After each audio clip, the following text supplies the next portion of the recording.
More benefits from moving beyond your comfort zone? Yeah, that's what we're going to be talking about today. We are revisiting John Matone's Law number 36, a comfort zone is a disease. This time with a twist. And we got a great guest to do that twist with us. Let's put it that way. So this is Rich and Maikel with Mainline Executive Coaching ACT, ACT. That is take action. We got to act. When you're a leader, you got to act. That's right?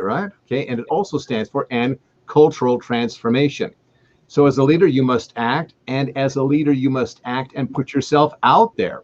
Take chances. Be open to what is outside the comfort zone for new opportunities and new rewards.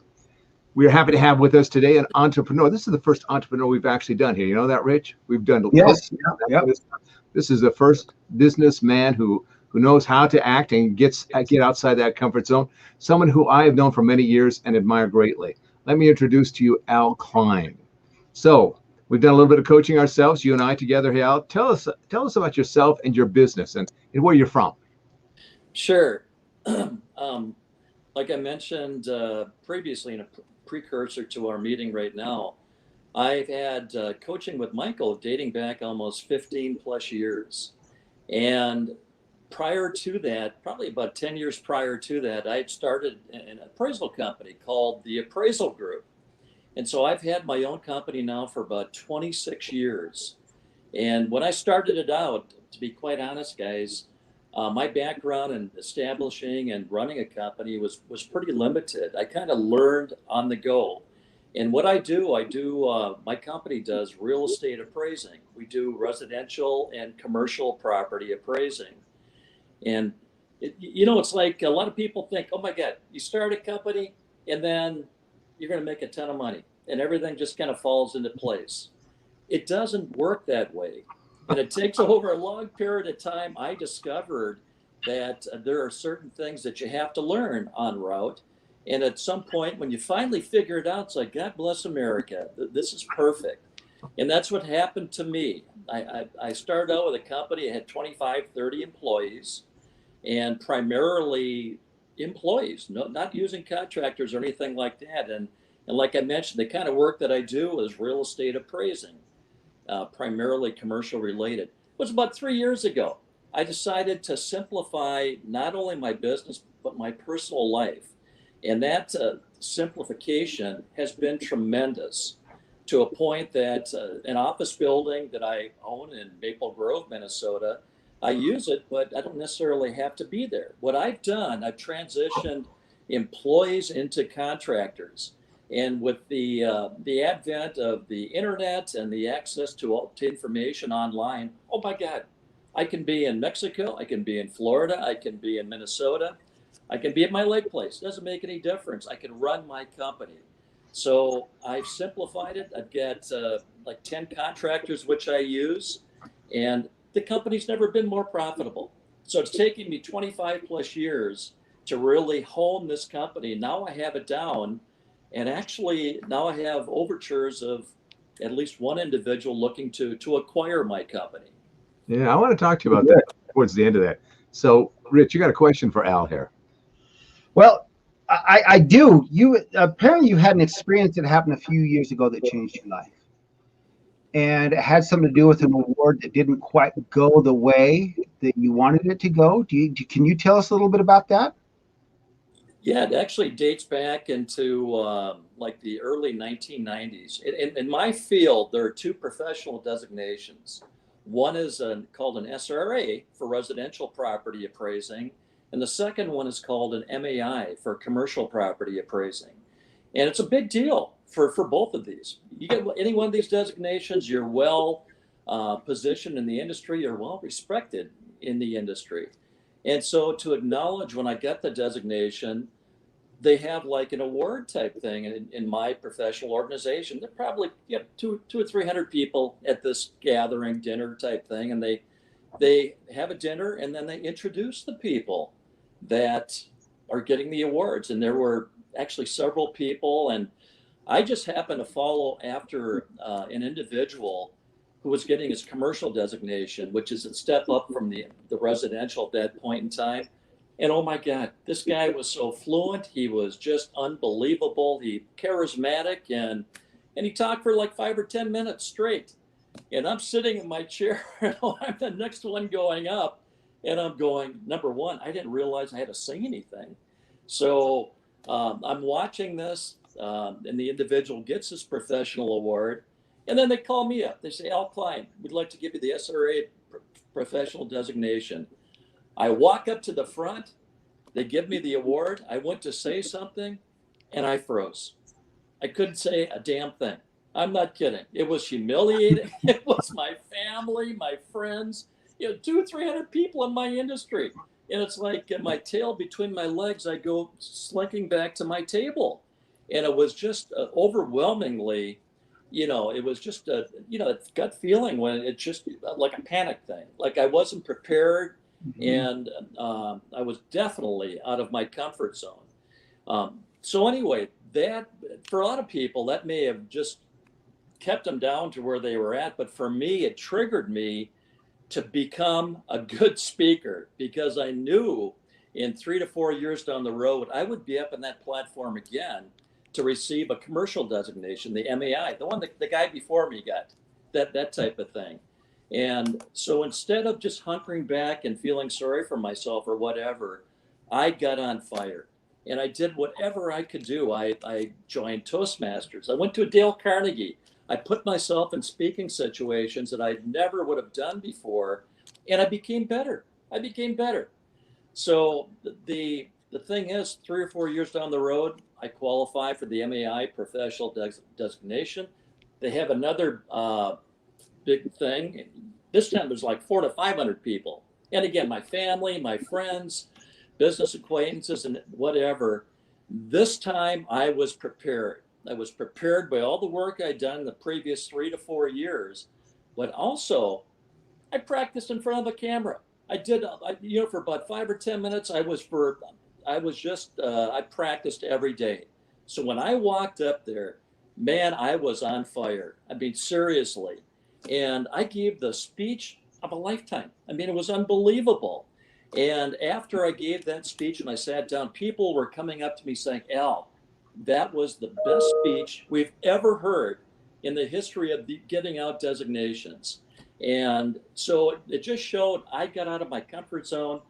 But you had to work at it. It's not like it just comes to you. When you step out, okay, now you step out, now you have to act, which is what I did.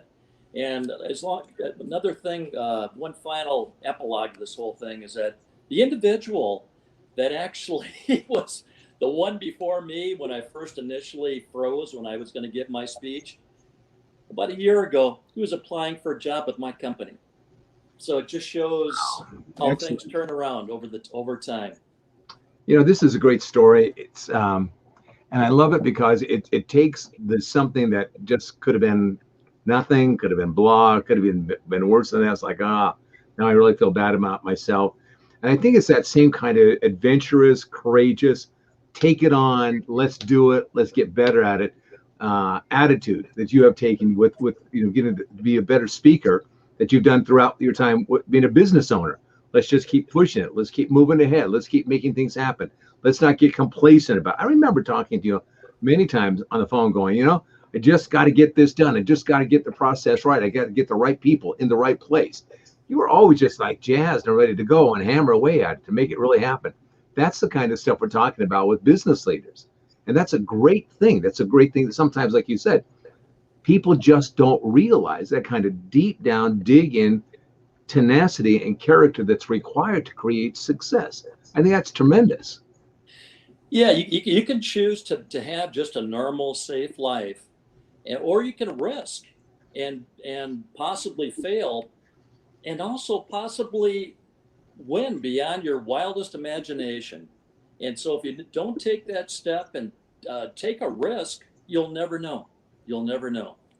And there's a saying by Teddy Roosevelt that I just remembered, and that's kind of what I just said. I mean, until you put yourself out there and take that risk, yeah, you might fail. However, you might succeed beyond your wildest imagination. All right, very good. Yeah. Then there was something else that happened to you. There was something else that happened recently. It's just, again, out of left field. Share us that experience. It's kind of uncomfortable, but But I'm telling Yeah. you, guys have got to take this on, especially the guys that are listening. Yeah, I think it's really important for guys over 40 to be aware of what I'm about to say, because it's very commonplace in man over 40 years of age. And I'm from a family of 10 kids. I've got 5 older brothers. One, unfortunately, has already passed away. And so I'm the youngest of 6 brothers, 10 kids in the family. Wow. I'm watching all my family age. You know, they're all ahead of me, and I'm watching my brothers, and I'm also watching what kind of physical ailments that may come down the pike. And unfortunately, 2 of my older brothers developed prostate cancer, and each of them respectively had their prostates taken out, and you know, there's been no reoccurrence of cancer, which is a beautiful thing. Here's the deal. On August 2nd of 2020, I went for a regular checkup type thing because my PSA count, that's what they use to dictate whether your prostate's healthy or not healthy, had gone up a little bit. And so they'd taken a biopsy, and like we're having a video conference right now, I got a call from my doctor, and he says, Al, I got to tell you, we found cancer in your prostate. Oh man. And yeah, and so it's like for me, it wasn't shocking, but to hear the word cancer, it's like, oh my God, what the hell? How could this happen to me? And it really changed my life. It woke me up, and so I started doing, not immediately, because it takes a while to kind of absorb what just was being told to you. But after a period of time, I met with 2 urologists, a radiologist, and looked at all my options. And all the options that were shared with me were involved either, you know, radiating the prostate or taking out the prostate. Each one would likely be successful because they told me, actually, my prostate looks very healthy, and the cancer actually is contained within the prostate itself. But there are side effects, and they're not good side effects. One being incontinence, the other being sexual related. And I got to tell you, I didn't like either one of those scenarios. And so I was very proactive, going online, speaking to the 2 urologists I went and spoke to, et cetera. And each of them respectively are saying, no, here's what you got. Yeah, there's a new radiation treatment, but we don't know if it's going to be any different or anything like that. And I just was not satisfied because they were all relating back to the same situation. Like, oh my God, they're going to take it out, and I'm going to have issues like this. I went online, and all of a sudden, out of nowhere, I shouldn't say out of nowhere, but it popped up. It's a book called All About the Prostate. And I recommend this book to, and I'm not promoting this. I have nothing to do with it, but any guy over 40 should buy this book, All About the Prostate, because this could, get this, by age 80, 80% of men will have prostate cancer. 80% by age 80. They're not gonna die of it. They just have it. They don't even know they have it. And I may not have found out about it either unless I had been proactive going to the doctor. But the point being is this: I read that book. I went and challenged the second urologist who was, trained at the Mayo Clinic. He's done this for 20 years, 2,000 patients and everything like that. He's saying, Al, your prostate is so damn healthy, we got to take it out. And I'm going, but I don't understand this. If it's so healthy, and as a matter of fact, two different MRIs that they did showed no evidence of cancer, none at all. But they're saying, well, it's in there, so we got to take that, what out. And I just was not willing to accept that, and I kept pushing and pushing, and finally, the second urologist, and he's a good urologist. He's down to earth, but he's been trained to do what he does, and he's probably very good at it. He said, "Well, Al, there is one thing that has come up over the past couple of years, and what they do, they send the biopsy to a clinic that specializes in genomic study, and they'll actually look at the cancer that I have, and they'll identify how advanced it is or whatever the situation might be. And it's not a cheap test, but it actually was covered by health coverage. Anyway, so it took about 3 weeks for this to come back. And in the meantime, the urologist was telling me, Al, your prostate's too healthy. We got to take it out. I mean, it was that kind of a thing. Anyway, I was sitting on my couch in my living room waiting for the call from my doctor. And And he called like 5 minutes before the expected call. And I take the call, and he says to me, Al, I got good news for you. And I can't believe it. He said the study came back, this genomic study, which is something relatively new, but it's right on, baby. I mean, it is, because prostate cancer is very slow moving, that type of thing. He said the study came back, and they said, based upon your biopsy, there's a zero point 0.7 of 1%, 0.71%, that in the next 5 years, that this would turn into anything. And there's a 1.5% in 10 plus years that this would turn into anything. And I'm going, you got to be kidding me. So why would I? They're telling me my prostate looks healthy. I feel fantastic. I have no symptoms. And then he went on to say that, they said, well, by the way, if we do take out your prostate, there's a 20% chance it may come back. So why in the world would I ever have considered doing it? So I got out of my comfort zone. I could have accepted what was being told to me, and I chose not to do it. The likelihood of anything ever happening, and that's, by the way, that's with me doing nothing, not being proactive, and what it's done. I've gone out and I've lost, 20 pounds. I've got onto a more healthy regimen of nutrition, and I'm taking supplements, etc. All these things that will even inhibit and possibly even mitigate the cancer that's contained within my prostate. You know what I love about your story, Al? Yeah. Here's what I love about your story. It's that character that you have of confronting adversity, of not letting the adversity get you down. Because, adversity wants to push us back into the comfort zone. In fact, it wants to keep making that comfort zone smaller and smaller and more restricted. You've not allowed that to happen in your life. You've been courageous. You've been brave. You've been able to take a look. Let's go take a look at the hard things. Let's go take a look at doing the difficult things. Let's go and do that. And that's what I wanted to bring you on today, to share your stories about. Obviously, this is not a medical show, but it is about character. It's about character with leaders and leadership, and not letting adversity happen to us, not letting life happen to us, but rather going out there, pushing back, and making life happen as much as we can on our terms. That's the great thing about your story here, Al. Well, it is. And again, I have a saying that I say a lot, almost every day. And whenever I say it, I become motivated. It's very simply, I act boldly and unseen forces come to my aid. It's like you take that one step out, baby. Just take it out, take a little bit of risk. And all of a sudden, all aid from all different directions, people that you may not have ever met before come into your life, or just that one individual that out of nowhere makes a difference in the curvature or the direction of your life. So to me, it's just, taking a risk, living life with a risk, and having fun. That's beautiful. I couldn't have said it better. Thank you so much. Thank you so very much. All right. Glad you came on. I'm glad we did this. Thank you so very much, Al. You're welcome. Podcast with you today. So, all right, Rich, sometimes you need a little bit of help to get out there, get out there and get past the comfort zone. Absolutely. So tell the folks what it is they can do if they want to get a hold of us and get a little bit of help here. Okay.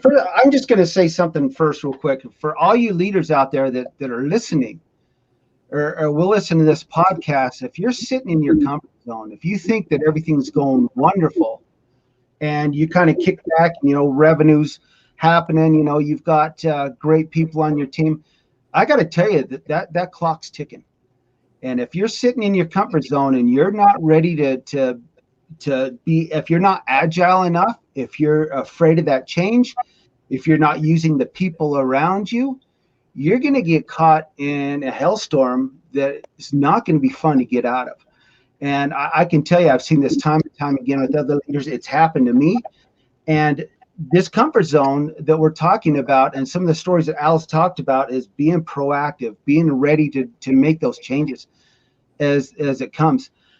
I was told years ago by a very great leader, great supervisor of mine, and one thing that I've always, and I learned this early on in my career when things went south because of being in that comfort zone and having to dig my way out of it, literally changed overnight. If it's not broke, break it and learn how to fix it. Don't have the attitude if it's not broke, you know, everything's okay, I'm not going to do anything. And I don't mean literally break it, but have a backup plan. Be agile. You know, be ready to move on. And coaches can help you. We can help you. Maikel and I can help you learn how to get out of that comfort zone and stay out of it. Literally, stay away from that comfort zone. It's a bad place to be for a leader. It's a deadly place to be for a leader. It can kill your career. It can kill your organization. It is not a good place to be.